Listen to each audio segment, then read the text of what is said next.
I'm Metal Matt. I'm at the Toyota Pavilion at Concord for a very special moment. The pavilion's turning 50. It's amazing, this venue in the foothills of Concord. I've had many great moments, including my graduation from high school in 1983, and I produced CC Rock and hosted it in this facility for 10 years with lots of great bands like Bad Company, The Scorpions, Motley Crue. I've got a lot of great historical footage of this venue, including the reconstruction back in the mid-90s and some great sound bites from the key members of the staff back in the 70s, 80s, and 90s. So sit back and relax. It's going to be a great walk down memory lane at the Toyota Pavilion at Concord.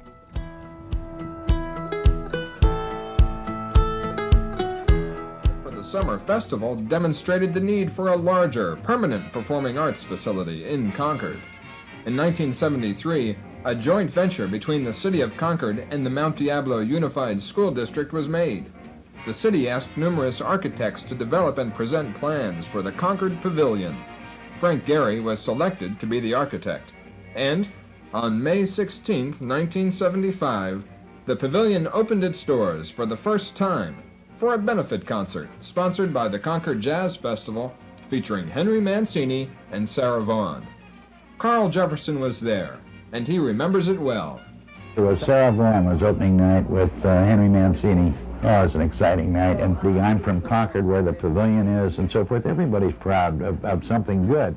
John Toffoli Jr., Director of Leisure Services for the City of Concord, helped the funding and building of the pavilion and became the general manager. The Concord Pavilion was opened in 1975 as a place to enrich our lives and those of our children. And it certainly succeeded in that over the past 15 or 16 years.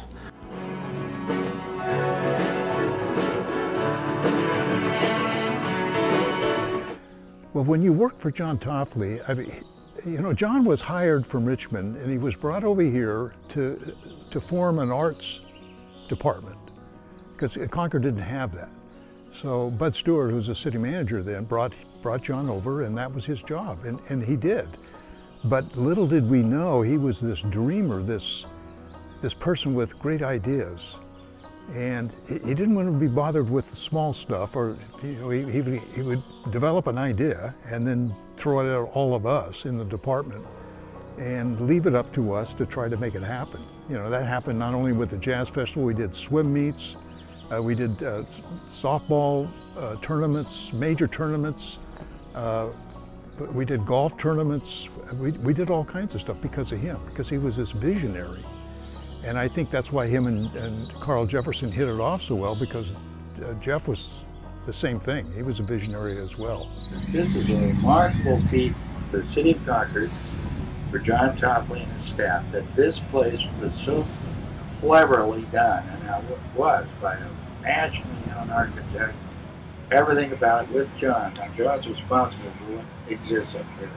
I had something to do with promoting it, but the credit is due to John and his staff for operating that facility.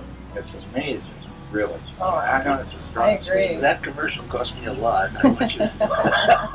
But what John wanted, he wanted to everything that he could possibly have here, so the community would at least have a chance to see it, to see something. And believe me, we did everything you can imagine here. I mean, we had one-ring circus, we had professional wrestling, boxing, we did Broadway plays, the symphonies, the ballets.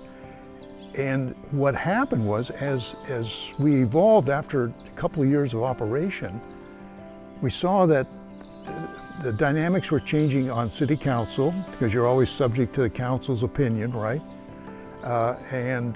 So we started seeing that the finances became a little more important. Concord wasn't really interested in underwriting these special events. So John found himself in a awkward position that he's going to have to start doing shows that maybe he didn't like hard rock and roll, acids. I mean, he didn't like that stuff, right? But we had to start creating a balance that those shows would pay for some of the shows, like the symphony. I mean, when we would have the San Francisco Symphony here, it would cost a bloody fortune. And quite frankly, sometimes they didn't do very well. And even the Concord Jazz Festival didn't do as well as it did in the park. because now it was competing with some of the major pop shows, the middle of the road or what have you. The original Concord Pavilion was designed as a symphony hall and to also host the Concord Jazz Festival. So when the money for the symphony wasn't bringing enough revenue in to support the operation, concerts were starting to be brought in, and subsequently a lot of the shows that arrived would come up with their van or their truck and try to figure out how to put this equipment into a symphony hall. It was a challenge. And so my job was sort of straighten that out. I had a lot of road experience, a lot of traveling. Prior to coming to the Pavilion, I did 7 years on the road traveling with various groups. So I knew it from the artist's perspective coming in and trying to help them understand how to fit their show into this building. So it was a tough time, and ultimately we had to change. Otherwise those artists weren't going to come back. So that's what caused the expansion or the remodel of the building to occur.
It's really exciting, and I think the most important thing is that the pavilion didn't change that much. It's still intimate. It's still what it was the 21 years before. There's still sometimes you come in here and it rumbles around a little bit. You can still hear the guitar solo from last week's concert floating around inside of here. But it's for an amphitheater, it's fantastic, and it's a model amphitheater for the country. It's quite an honor for Concord to have a building like this. There's a lot of cities that would die to have a pavilion in their city with the attention that it brings to the community.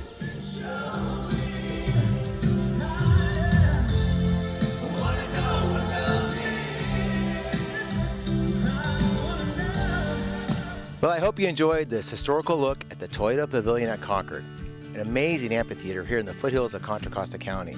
I love coming to concerts here. Great sight lines, great sound, great views. Hey, thank you to Live Nation for making this video happen. Couldn't have done it without you, Aaron. And to all the other sponsors we've had to make this video reality. I hope you enjoyed it. I'll see you later. Bye-bye.